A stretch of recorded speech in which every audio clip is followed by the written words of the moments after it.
Mel Hantu, Episode 1, Kisah Paranormal Kanak-kanak di Yuen Long, Hong Kong.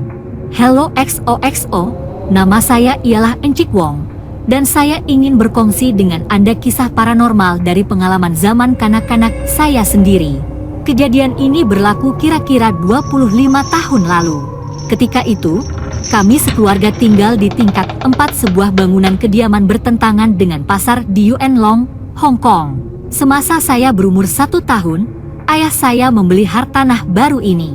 Pada suatu malam, semasa ayah dan abang menonton TV di ruang tamu, saya tidur seorang diri di bilik ayah. Saya tidak dapat tidur, dan tiba-tiba saya mempunyai keinginan yang kuat untuk membuka tingkap besar di dalam bilik. Jadi saya membukanya, dan pada masa itu, saya terlihat sosok manusia yang dilitupi dalam apa yang kelihatan seperti sehelai kain putih. Ia sangat nyata, kira-kira 2 kaki tinggi. Saya tidak dapat melihat wajahnya, tetapi ia kelihatan seperti sehelai kain yang membalut seseorang, dengan lubang di mana kepala sepatutnya, hanya kosong di dalamnya. Saya melihatnya dan saya tidak begitu takut karena saya tidak tahu apa itu, dan saya pikir ia adalah seseorang di dalam rumah yang mempermainkan saya. Jadi saya kembali ke ruang tamu dan melihat ayah dan abang saya yang masih menonton TV. Tidak ada orang lain di balkoni atau di dalam rumah kami, kecuali saya dan keluarga saya. Apabila keluarga saya mendengarnya, mereka takut mungkin ada pencuri, jadi kami melihat keluar tingkap. Tetapi orang itu telah hilang.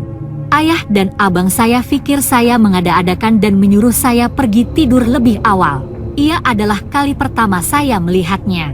Semakin lama, semakin meningkat usia, saya melihat semula sosok yang sama, berdiri di hadapan tingkap. Walaupun saya tidak dapat melihat wajahnya, saya tahu ia sedang memandang saya. Pada masa itu, saya tahu ia bukan manusia, dan saya mula berasa takut. Saya berlari kembali ke keluarga saya dan memberitahu mereka.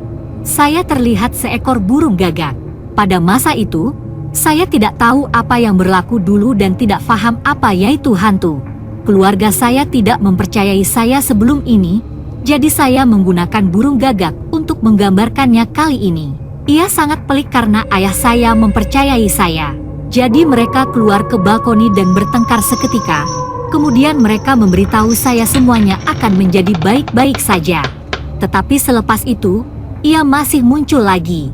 2 tahun kemudian, kami berpindah dari sana, dan apabila saya membesar, saya sering bercakap dengan ayah saya tentang kejadian ini. Inilah yang dia katakan, ketika kami mula-mula berpindah ke rumah ini, kami mempunyai seorang ahli Feng Shui melihatnya, dan dia berkata ada roh di dalam rumah itu.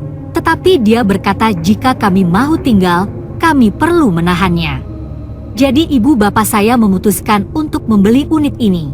Roh yang saya lihat berada betul-betul di luar tingkap saya, dan tempat suci kepada Datuk Kong diletakkan di sana. Oh iya, ibu saya meninggal dunia tidak lama selepas melahirkan saya, dan dia membuat perjanjian dengan Datuk Kong. Saya tidak tahu sama ada itu sebabnya, tetapi setiap kali saya melihatnya, ia berdiri setapak 2 di hadapan tingkap, tidak pernah berani mendekati saya. Adakah ini roh arwah ibu saya? Hai, jangan lupa tekan butang subscribe tu. Dengan melanggan kami, anda tidak akan terlepas sebarang podcast masa depan kami. Sila berikan like kepada video ini dan kongsikannya dengan rakan-rakan anda. Selamat mendengar dan jumpa lagi di episod seterusnya.